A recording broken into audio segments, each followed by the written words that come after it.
Salut à tous! J'ai organisé une cité sur Minecraft du vendredi 24 au dimanche 26 mars. Si vous ne connaissez pas le but des cités, eh bien ce sont des événements compétitifs organisés par des streamers où le but est de farmer de l'argent en vendant divers items pour à la fin tenter d'avoir la meilleure économie de la cité. Et tout cela pimenté par des events sur diverses disciplines de Minecraft telles que du jump, du PVP, du build et d'autres disciplines. En tout, dans la Cité de l'Espoir, il y avait 8 équipes de 4. Malheureusement, certains joueurs n'ont pas joué, donc les teams de 2 ou 3 ont eu des bonus de 20% sur leur score final pour équilibrer la cité. Et il y avait des teams très bien préparés à l'event, qui s'entraînent depuis plusieurs semaines, et on craignait de perdre et de se faire rouler dessus par toutes les teams qui semblaient bien mieux préparées. Donc voici la liste des teams. Il y avait la Yoshi, mon équipe, la Cassos, la TTC, dont les membres avaient déjà participé à une cité, la Tryhardcore, la Team 2-2, la Team Red Dead, la FK Team et la Team Lumière qui a malheureusement pas participé à l'événement au final. Personnellement dans ma team j'ai réuni plusieurs joueurs. Moi-même évidemment, Fiufou13, PGS, EcoCrafter et malheureusement il y a Light the 12 qui aurait dû venir mais qui n'a pas pu venir au final donc on était que 4. La cité s'est lancée le vendredi soir à 17h et on avait une bonne idée de ce qu'on allait faire avec ma team. On avait noté que les tables de craft se vendaient assez bien avant la cité et on s'était dit qu'on en ferait notre business. Malheureusement, j'avais pas prévu assez de RAM au lancement de la cité et le serveur s'est mis à imploser, j'avais jamais vu autant de lag. On a réglé le problème avec Petit Panda et on a réussi à lancer véritablement la cité vers 19h. D'ailleurs, j'en profite pour remercier Petit Panda, qui aura su gérer les problèmes de plugin et qui aura fliqué les joueurs durant toute la cité. Et ça m'aura permis de jouer un peu et sans lui cet event aurait été un bordel complet. Donc si tu regardes cette vidéo, merci encore. Donc lorsqu'on a pu finalement commencer à jouer, on s'est séparés en plusieurs groupes pour explorer. Il y a Fiufou13 et PGS qui sont partis chacun de leur côté. Et il y a Ico et moi qui sommes partis en direction d'une zone froide. Il y avait des icebergs et de la toundra. Comme on voulait farm les tables de craft, on a essayé de trouver un biome adapté et on a finalement réussi à trouver un biome de taïga enneigé où on s'est installé.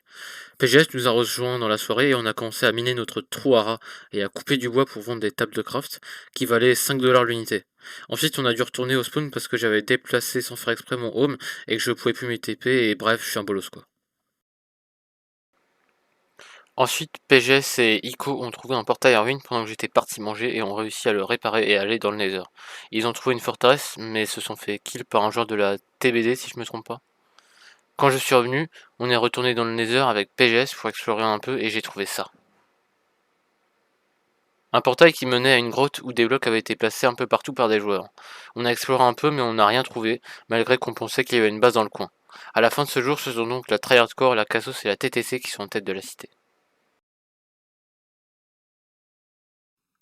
Quand je suis arrivé le lendemain, Ico avait déplacé la base plus en profondeur pour la mettre à côté du spawner à zombies qu'il avait trouvé et en plus comme ça notre base était mieux cachée. J'ai vu des teams vendre du kelp au spawn et on s'est rendu compte que le kelp était très rentable à vendre, d'autant plus qu'il suffisait de s'éloigner un peu du spawn qui était dans un océan pour en trouver. On a donc commencé à farmer cet item, ce qui nous a permis de remonter un peu dans le classement. On a trouvé dans la matinée une géode avec Fiufou13 qu'on a exploité, ce qui nous a permis de faire des points. Ensuite, avec PGS, on a essayé d'aménager un spawner à Cave Spiders qu'on avait trouvé. Enfin, on a essayé parce que les araignées montaient partout et que la ferme n'était pas très efficace. Ce qui est dommage car pourtant les yeux d'araignée se vendaient très cher, 8$ l'unité, ce qui est énorme pour la cité. Ensuite, pendant que je suis parti manger, PGS a trouvé un portail dans le Nether qui menait dans une base en ruine avec des champs détruits. On a trouvé un trou allant jusqu'à la bedrock et on y a mis de l'eau pour descendre. Sauf que, moi je suis descendu, mais dans le sens que je suis mort. Du coup, PGS a suivi ce qui ressemblait à un très long tunnel de mine qui menait à une base car il voyait plusieurs pseudos de l'une des teams dans le top du classement, la Cassos. C'était une aubaine pour nous car nous étions la dernière team dans le classement et que piller cette base pourrait nous fournir du stuff. Mais le problème, la Cassos était full gams alors que nous on avait vaguement un petit stuff en fer. On a donc décidé d'attendre qu'ils ne soient plus à leur base pour leur voler du stuff discrètement. Je suis ensuite parti goûter. Quand je suis revenu, j'ai appris que PGS avait pillé la base pendant que toute leur team était au spawn. Ensuite, à 18h, a eu lieu le premier event de la cité, l'event Jump. Pour cet event, j'ai utilisé une map internet, le Wirepool Parcours créé par Zombie 1111 et SAC.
donc la FK Team qui remporte l'event, avec la Team de 2 en deuxième place, la THC en troisième, la TTC quatrième et notre team, la Yoshi, en cinquième place. La TBD a fini sixième car ils sont arrivés en retard et la Cassos a fini dernière car ils sont pas venus du tout à l'événement. À la fin de ce deuxième jour, les teams en tête du classement sont la TTC, la Team de 2, la Cassos et la TBD.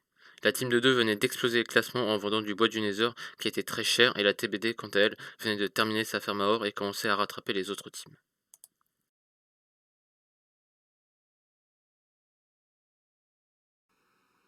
Voici donc le dernier jour fatidique de cette cité qui va décider de l'issue de cet événement. Très rapidement, dans la cité, plusieurs teams ont pris la tête du classement et il paraissait évident que le podium allait se jouer entre la TTC, la Team de 2 et la Cassos. De notre côté, on espérait finir à la cité à la 6ème ou à la 5ème place, ce qui impliquait de dépasser la Tryhardcore et la FK Team. Durant la matinée, on a fermé le calp avec Fufu13 pour remonter un peu dans le classement. J'ai ensuite trouvé un portail du Nether non loin du spawn qui menait à une forêt carmin. Il s'avérait que c'était la meilleure chose que l'on aurait pu trouver, car le bois du Nether était cheat et et c'était ce que farmait la team de 2 depuis le début de l'event, et qui leur permettait d'être deuxième voire premier dans le classement, malgré leur nombre réduit. Je suis donc allé acheter du stuff en diams, ainsi qu'une hache au spawn pour aller déforester. J'ai fait ça durant toute la matinée, ce qui nous a permis de remonter considérablement durant le classement. On se tapait des délires aussi avec certains joueurs au spawn, la pression retombait et l'ambiance devenait plus chill. J'ai farm en début d'après-midi le bois du Nether, puis Ico m'a annoncé qu'il venait de trouver la base de la FK Team qui habitait dans un stronghold. En effet, celle-ci avait arrêté de jouer et la base et son accès à l'end étaient toujours ouverts. De plus, l'end renfermait de nombreuses ressources rentables telles que le Chorus Root ou les Shulkers, et seuls 2 ou 3 teams y avaient été. On avait... Tout était calculé, bien entendu. Il y a un lit en plus, mais il y a un lit, mais ils sont tellement gentils, mais merci. Merci en fait. Mais il y a... Oh mon dieu, le nombre de têtes. Ah, c'est peut-être pas... On est c'est la FK Team du nombre de têtes. Non, en vrai, c'est peut-être la TBH, ils ont tué beaucoup de monde. Mais il y a des... Oh mec mec J'ai vu les coffres, j'ai vu les coffres. Les fèves de cacao. Par contre, il y a une shulker. Hein. J'ai un peu envie de prendre. Ouais. Ah oui, c'est comme ça, ouais, ça se casse. Bah, vas-y, go. Ouais. Allez, t'es prêt? Let's go. Alors fais attention, imagine, c'est au milieu de nulle part. C'est ce que je disais. On a donc traversé l'end avec Ico et on a farmé le chorus jusqu'au début de l'event PVP qui marquerait la clôture de la cité. Petit Panda est venu en vogue avec nous pendant que nous étions dans l'end pour nous poser quelques questions de culture générale sur Minecraft. Il avait déjà interrogé Fufu13 ce matin, et si l'on répondait bien, cela nous fera des points pour le classement event à la fin de la cité. Heureusement, on a bien répondu aux 2 ou 3 questions qu'il nous a posées. Et l'heure du dernier event arriva enfin. L'event PVP pouvait commencer. Celui-ci se déroulerait par team de 2 avec des kits prédéfinis en 2 rounds sur une portion de la map de MCC saison 3 que j'avais grief pour l'occasion.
Suite à cet événement, la cité était fermée et Petit Panda et moi avons calculé le classement à l'aide des classements argent, jump, culture G et PVP.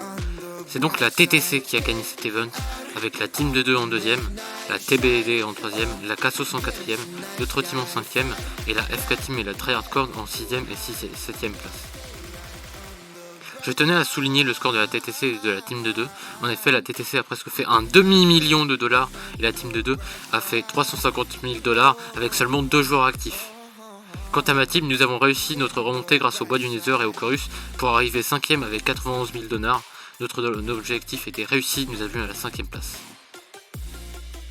Je tenais à remercier tous les joueurs ainsi que Petit Panda pour avoir participé à cet event et m'avoir aidé à le réaliser. Ce projet n'aurait pas été possible sans vous. De plus, j'en profite pour dire que d'autres cités bien plus grosses sont en préparation dans le futur. Merci d'avoir regardé cette vidéo, n'hésitez pas à liker, à laisser un commentaire, à vous abonner. On se retrouve dans une prochaine vidéo. Bye!